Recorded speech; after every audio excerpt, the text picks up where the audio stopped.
Okay guys, my name is Blade Atwood. I am here presenting to you another episode of The Language of Clay, brought to you by From Wheel to Mill. So today what I want to talk to you about is plastic clay. Now plastic clay is the word that we use to describe clay when it is the most moldable, when you can actually push your fingers into it. This is a chunk of plastic clay. See that? How you can squish it. You can grab it, you can grab a chunk of it.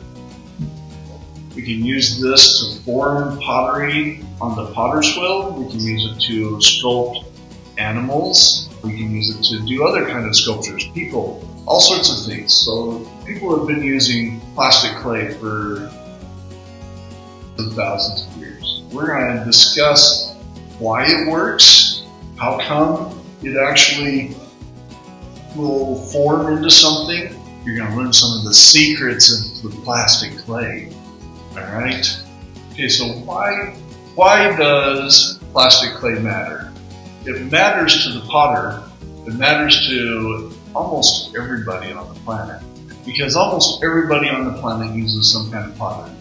Either they use it to eat off of their plates, they might eat it in their cereal bowls, their mixing bowls. They might use it for their coffee mug.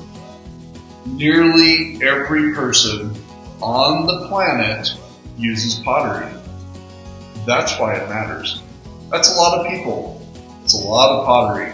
That's an important part of civilization.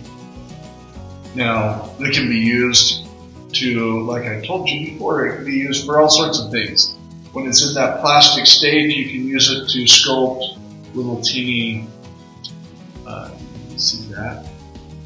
You can use it to sculpt little teeny doodle birds. Sometimes I use it to make bigger fish, like this little shark. It's kind of got a derpy face. You could use it to make a lovely mac and cheese baking dish, like this one that I made in one of my other videos. You can use it to create mugs, plates, bowls, honey pots, chip and salsa dishes, which I'm going to be doing in a future episode, and all sorts of things. Sculpture like this even. This is this elephant here. That is why it is important. Let's talk a little bit about what plastic clay is. Plastic clay is clay that is at its most moldable stage. It's moist, it's soft, it's somewhat flexible, and by calling it plastic, it means that it can bend without cracking. That's the plastic stage that we're looking for. So the definition of plastic clay is that plasticity that allows it to bend and form and shape. The real question is, where does it come from? Where did it come from? How did we get clay to begin with? Clay comes from different sources, but almost 75% of the crust of the planet Earth is material that is either clay or that will one day decompose and become clay. Now, one of the purest forms of clay comes from this. This here is a little chunk of granite. Now, granite, when it decomposes, turns into a very pure form of porcelain-like clay. It's called kaolin. Granite. So if I take this right here, this rock of granite, and I go and I put it in a riverbed, if I put it in a riverbed for a couple of months, nothing's going to happen. I'll go back a couple months and it'll look like this. Alright? But if I put it there and I keep track of it for the next 10,000 to 100,000 years, I might find that it has been completely decomposed and turned into clay somewhere nearby. All I'd have to do is live to be that age and go back and check on it. So start now.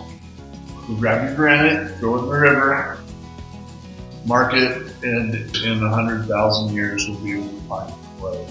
The Earth's crust has a lot of shell in it. So if you find shell anywhere, you can probably find clay.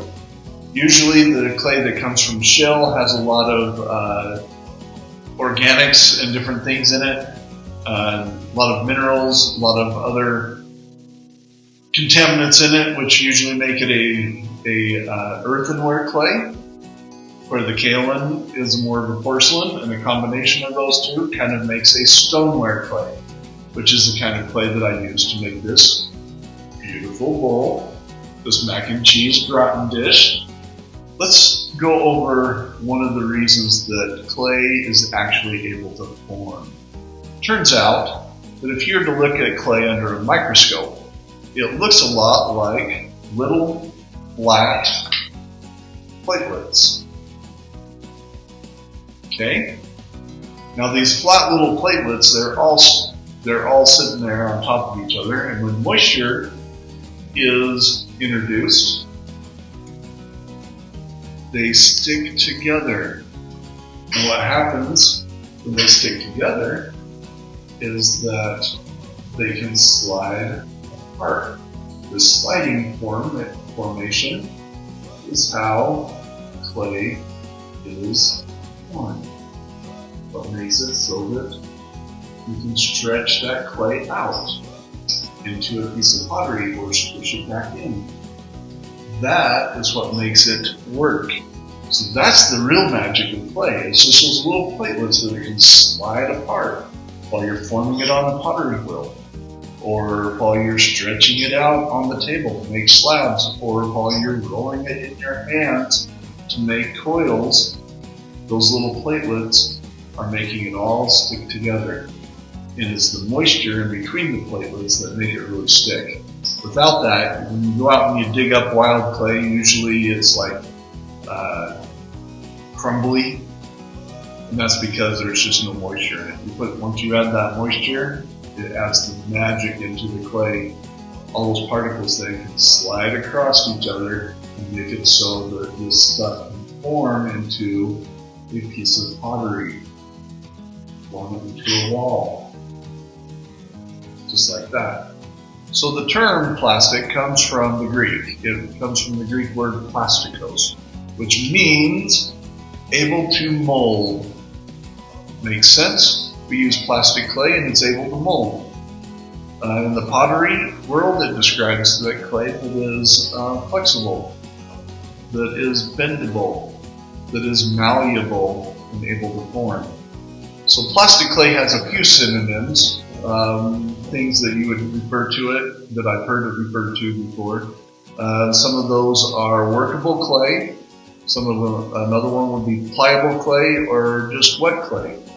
But if someone is asking you for some workable clay, they're asking you for the plastic clay, the stuff that is moldable. If they're looking for wet clay, that's what they're looking for, clay that can be shaped. There are different words that are associated with this that are directly associated with plastic clay. One of them is greenware. Now greenware is clay that after you form it into something and set it to dry, it then becomes greenware. Alright? It's not dry yet. It's not even partially dry. It's just that whole stage. After you make it and you're waiting for it to be fired, it is considered greenware. Alright? So another word that is often used in the clay world that is directly associated with this is slip, and we've already discussed that. Slip is the first stage of clay, plastic clay is the second stage, and leather hard is the third stage, which we will be discussing after this video. So plastic clay is the starting point for all pottery. It's the starting point of actually creating pottery, unless you are doing slip casting, which is a whole different thing. There's one interesting dilemma with the wheel throwers and the hand builders, and it's interesting to me because they're always fighting a battle, but they're fighting it from the opposite end. Okay, so the people that are on the pottery wheel, they're always trying to get their clay to become drier, because they're sitting there and they're always adding moisture to their clay. So their clay is always getting soggy, it's getting wetter, and they're constantly trying to dry it out a little bit more to get it to that perfect place where that clay is moldable, but it won't sag and fall in on itself. On the other side, the other battle that's being waged is the hand builders. The hand builders, because they're sitting there playing with it in their hands, they're rolling it on tables, they're smashing it flat. Their clay is always trying to dry out. So they're always trying to add moisture back to it. So everyone's fighting a battle to get that clay to its perfect stage of plasticity. The wheel throwers trying to dry it out, the hand builders trying to add moisture to it so that when it bends, it doesn't crack. This is still very plastic. It's not cracking much. So that's the story of plastic clay. Now you know why it works. It just is clay particles sliding on the water. That water sticks it together, makes it so it can. There's a piece, right? Sticks it together. You know where it comes from. And you know that it's one of the most important things that we use as potters, but we also know that it is a very, very important thing for civilization. I'd like to thank all of you for coming to my YouTube channel and listening to me, participating with me in this adventure. I would also like you to subscribe. Thank you for coming, and we will see you next time for the language of clay.